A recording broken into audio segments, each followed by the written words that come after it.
So, Rob, Ryan, thank you for speaking to us first and foremost. It's great to see you back. How does it feel to be back? It's so strange to be on the other side of this. I'm usually watching players do this and Yeah. coaches do this with his voice. Yeah. So now it's us. our turn to get Suddenly grilled. got nervous. It feels good to be back. My God, it's like walking in every single time, every time, without fail, goosebumps the second you step out on that pitch and look at this gorgeous church of a stadium. Yeah, and I heard it from all of my friends. I brought up a group of friends and family, and they all said it's exactly the same thing. You just there's a feeling you get when you walk in. Yeah. Just the sense of history. Yeah, and it's the same here too with the guys who are here every day. We spoke to Paul Mullin recently. He said he's still as excited now to be involved with the club as he was on the day he arrived. I guess it's the same for you guys. Oh yeah. I can hope Paul Mullin is just as excited today as he was the day he arrived, because we adore and need him. I want him to be very excited today. Yes, I want him to be extreme. I want his right foot and his left. Let's to get be both extremely feet. excited. This has only gotten richer for me. I won't speak for Rob, but this whole experience, this community, this club, it's like really in my cells, in my DNA now. And just to get back here, I wish I could have been back here on August 6th. This is the earliest I could get here, and I've been champing at the bit to be here. So.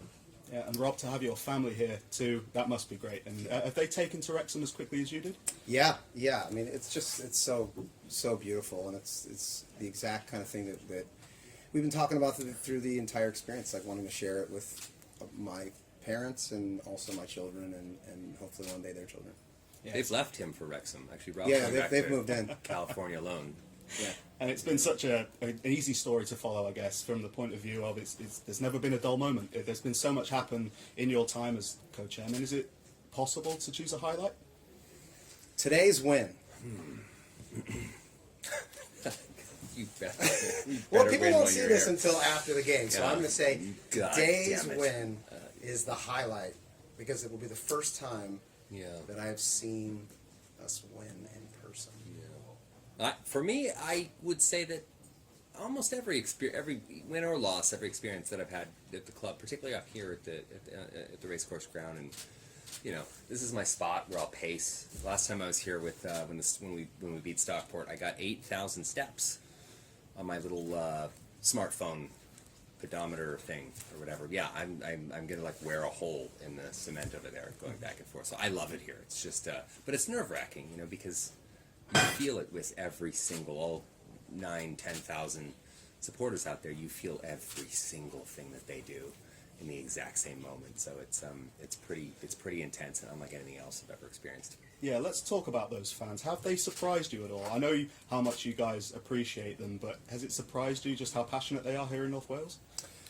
I don't know if it's surprising. I can tell you that the welcome that we've received over the last year has just been overwhelming.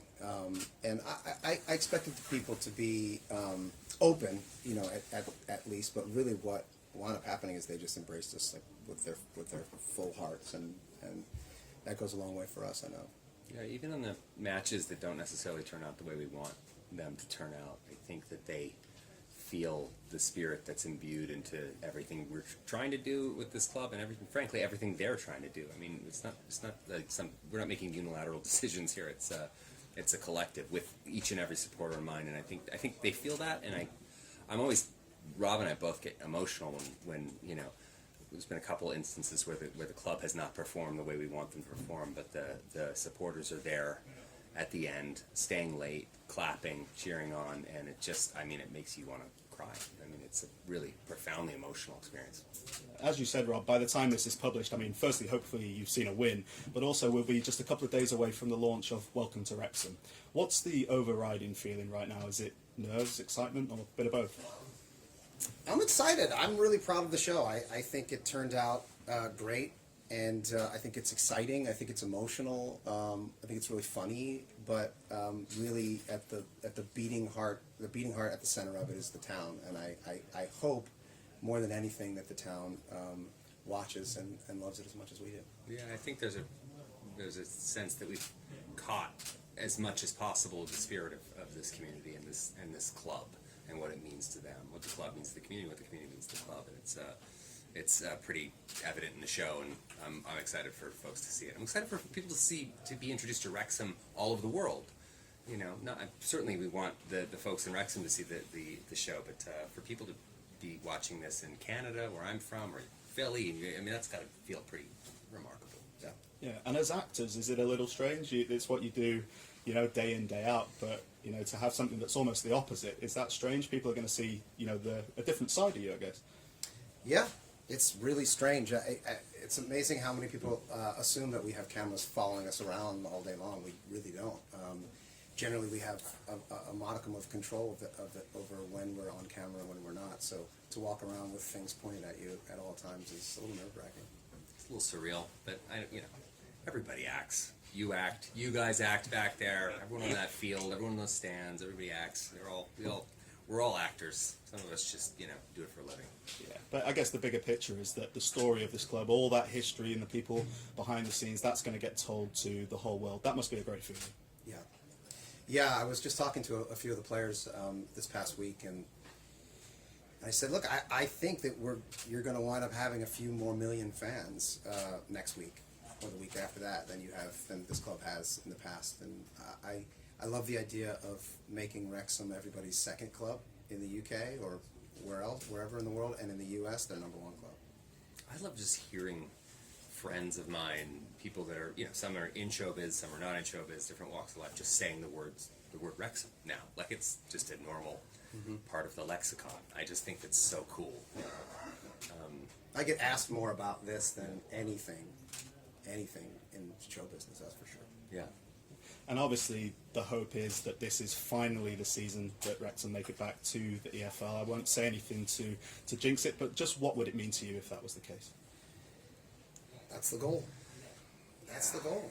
So, you know, we feel like last year so much of it was to build out the infrastructure for the club to succeed in the short and long term.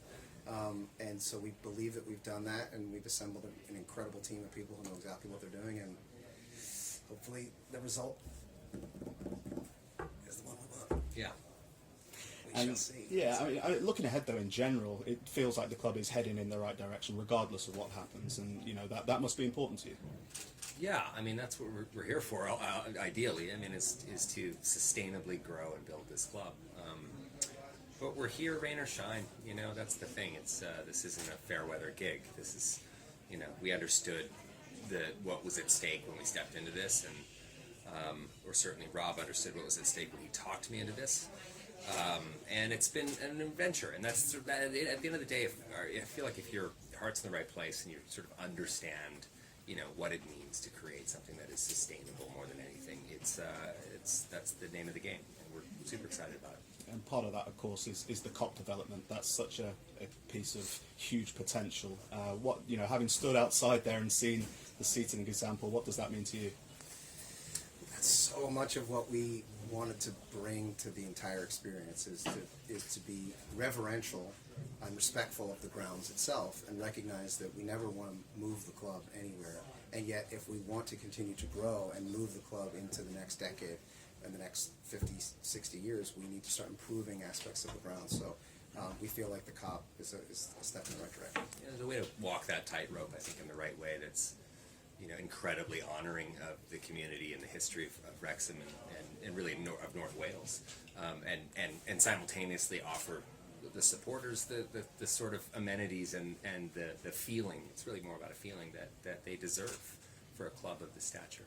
Yeah, and to finish on your feelings then, if you could sum up this journey in just a sentence. I know that must be difficult, but Rob, let's start with you. One sentence? Yeah. Welcome to Wrexham. I don't have a sentence for you.